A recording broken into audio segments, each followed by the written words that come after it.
الرحمن علم القرآن خلق الإنسان علمه البيان الشمس والقمر بحسبان والنجم والشجر يسجدان والسماء رفعها ووضع الميزان ألا تطغوا في الميزان وأقيموا الوزن بالقسط ولا تخسروا الميزان والأرض وضعها للأنام فيها فاكهة والنخل ذات الأكمام والحب ذو العصف والريحان فبأي آلاء ربكما تكذبان خلق الإنسان من صلصال كالفخار وخلق الجان من مارج من نار فبأي آلاء ربكما تكذبان رب المشرقين ورب المغربين فبأي آلاء ربكما تكذبان مرج البحرين يلتقيان بينهما برزخ لا يبغيان فبأي آلاء ربكما تكذبان يخرج منهما اللؤلؤ والمرجان فبأي آلاء ربكما تكذبان وله الجوار المنشآت في البحر كالأعلام فبأي آلاء ربكما تكذبان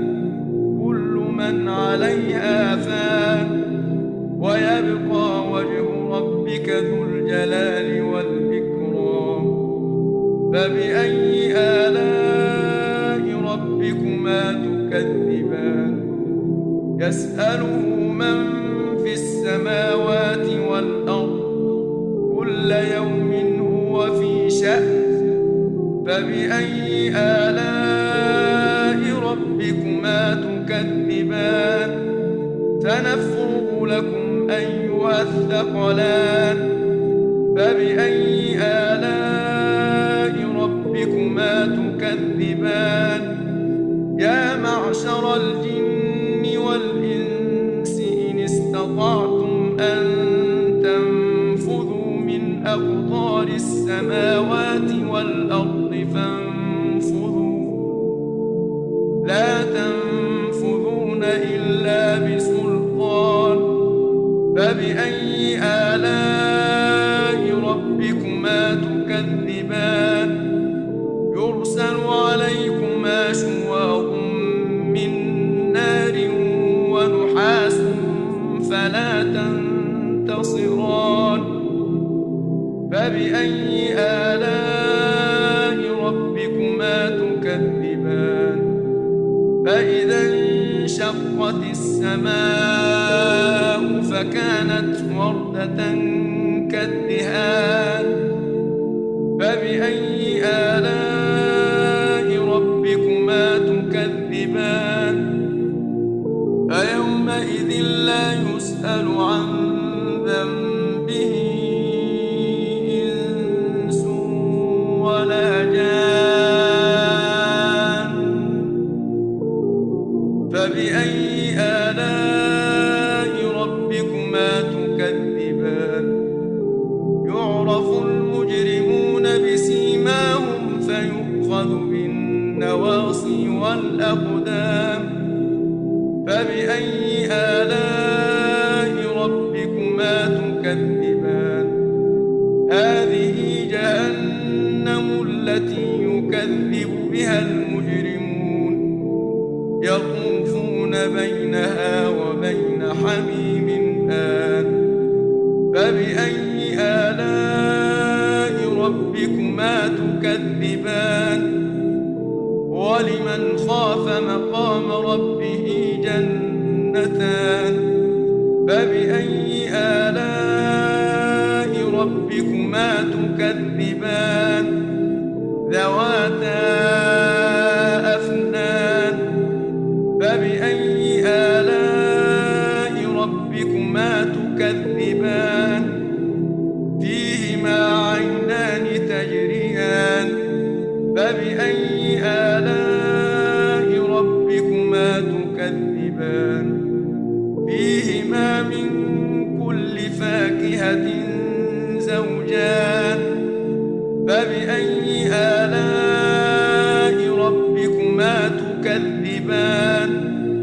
متكئين على فرش بطائنها من استبرق وجنى الجنتين دان فبأي آلاء ربكما تكذبان فيهن قاصرات الطرف لم يطمثهن إنس قبلهم ولا جان فبأي آلاء ربكما تكذبان كأنهن الياقوت والمرجان فبأي آلاء ربكما تكذبان هل جزاء الإحسان إلا الإحسان فبأي آلاء ربكما تكذبان ومن دونهما جنتان فبأي آلاء ربكما تكذبان مدهامتان فبأي آلاء ربكما تكذبان فيهما عينان نضاختان فبأي آلاء ربكما تكذبان فيهما فاكهة ونخل ورمان فبأي آلاء ربكما تكذبان فيهن خيرات حسان فبأي آلاء ربكما تكذبان حور مقصورات في الخيام فبأي آلاء ربكما تكذبان لم يطمثهن إنس قبلهم ولا جان فبأي آلاء ربكما تكذبان متكئين على رفرف خضر وعبقري حسان فبأي آلاء ربكما تكذبان تبارك اسم